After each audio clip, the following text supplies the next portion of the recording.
Bom, hoje a gente mergulha no capítulo 33 do livro de Jó. É um momento bem interessante porque aparece uma voz nova, sabe?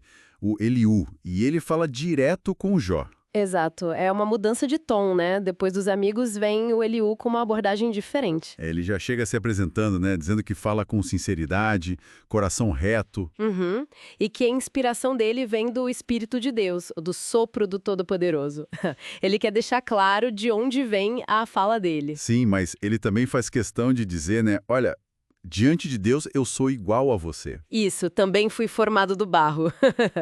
É uma tentativa, talvez, de criar uma conexão para que Jó o escute sem se sentir atacado, né? Diferente do que rolou antes. É uma tática interessante. E aí como ele começa a conversa de fato? Então, ele vai direto ao ponto. Ele meio que resume o que ele ouviu Jó dizer. Basicamente que Jó se acha puro, sem pecado, Uhum. e que Deus está tratando ele como inimigo sem motivo nenhum, sabe? Que Deus está prendendo ele. Pesado. E o que ele o responde a isso? Ele concorda? Não, não. A resposta dele é bem direta. Nisso você não tem razão. Ponto. E por quê? Porque Deus é maior do que o homem. Certo. Ele questiona essa coisa do Jó ficar se queixando que Deus não responde. Sabe? Tipo, por que você está cobrando uma resposta nos seus termos?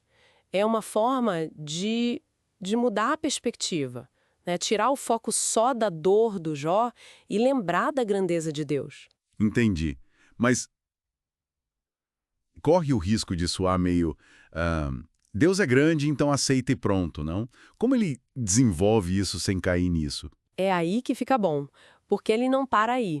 Ele desafia justamente essa ideia de um Deus calado. Ele diz, olha, Deus fala sim.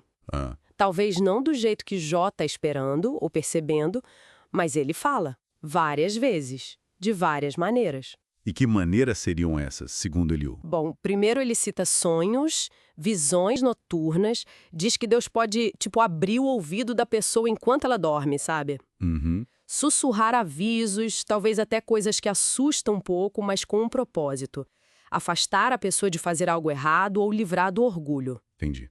Uma comunicação mais Indireta, né? inventiva. Exato. O objetivo final seria preservar a vida mesmo, livrar a alma da cova, quer dizer, da morte. Certo. E tem outra forma que ele menciona? Tem, e essa é bem direta para a situação do Jó. O sofrimento, a doença. Ah, Eliú descreve isso com detalhes, né? Dor constante, a pessoa perde o apetite, o corpo vai definhando. São imagens bem fortes. imagino. Mas isso não é o mesmo que os amigos do Jó já tinham dito? Que era castigo? Então, aí é que está a diferença sutil mais importante. Os amigos viam aquilo como punição direta por um pecado específico. Você fez X, por isso sofre Y, ponto final. Certo. Eliú apresenta de um jeito um pouco diferente.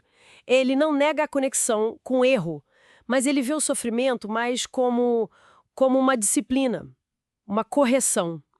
Quase como um megafone de Deus, sabe? Quando outros avisos não funcionaram. Interessante. Uma dor com propósito educativo, então. Isso. Tipo um alerta para a pessoa parar e pensar. É uma visão mais complexa do sofrimento, não só retribuição. Entendi a diferença. Mas e tem saída?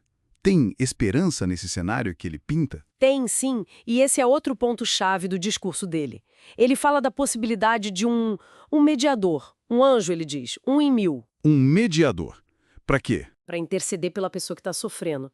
Esse mediador poderia declarar o que é justo, o que é reto e até anunciar um resgate da parte de Deus. Tipo dizer, olha, livra ele de descer para a morte. Eu encontrei um jeito, um resgate. Nossa, isso muda tudo. E o que aconteceria depois desse resgate? Aí vem a restauração completa, segundo Eliú.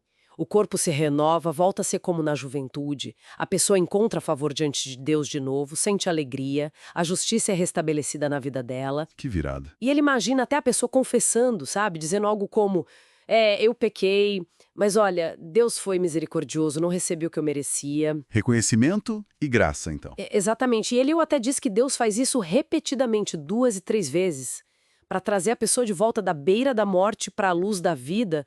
Mostra uma persistência de Deus em restaurar, né? Muito forte essa ideia do mediador e da persistência divina. E como ele o termina essa primeira fala para Jó? Ele faz um apelo bem direto. Pede para Jó prestar atenção, ficar em silêncio, para que ele, Eliú, possa ensinar sabedoria. Mas o que é curioso, ele também dá uma brecha para Jó falar primeiro se tiver algo a dizer. É quase um convite para continuar a conversa, mas claramente nos termos dele, né? Eliú se coloca como quem tem algo importante a ensinar. Certo. Então, tentando resumir a contribuição do Eliú nesse capítulo 33, o que ele traz de novo para essa conversa tão difícil? Olha, basicamente, Eliú está dizendo que a percepção do Jó, de um Deus que está calado ou que é só hostil, tá incompleta, talvez equivocada. Ele argumenta que Deus se comunica sim, de várias formas, sonhos, visões e, crucialmente, até pelo sofrimento. E que essas experiências, mesmo a dor, podem ter um propósito. Um propósito de correção, de disciplina, que no fim visa a redenção, a restauração. E tudo isso vem de um Deus que é, bom, maior do que a nossa capacidade de entender completamente. É uma visão bem mais nuançada que a dos amigos e que a do próprio Jó naquele momento de angústia. Oferece uma terceira via, né? Nem só punição, nem só silêncio incompreensível. E isso nos leva a pensar, talvez. Eliú sugere que a dificuldade, a adversidade, pode não ser só algo ruim ou um castigo. Pode ser uma forma de comunicação divina. Uma mensagem. Fico pensando, como seria se a gente encarasse nossos próprios momentos difíceis, pelo menos como uma possibilidade, de que ali tem uma mensagem, sabe? E não só um sofrimento aleatório ou sem sentido. Muda a perspectiva, né?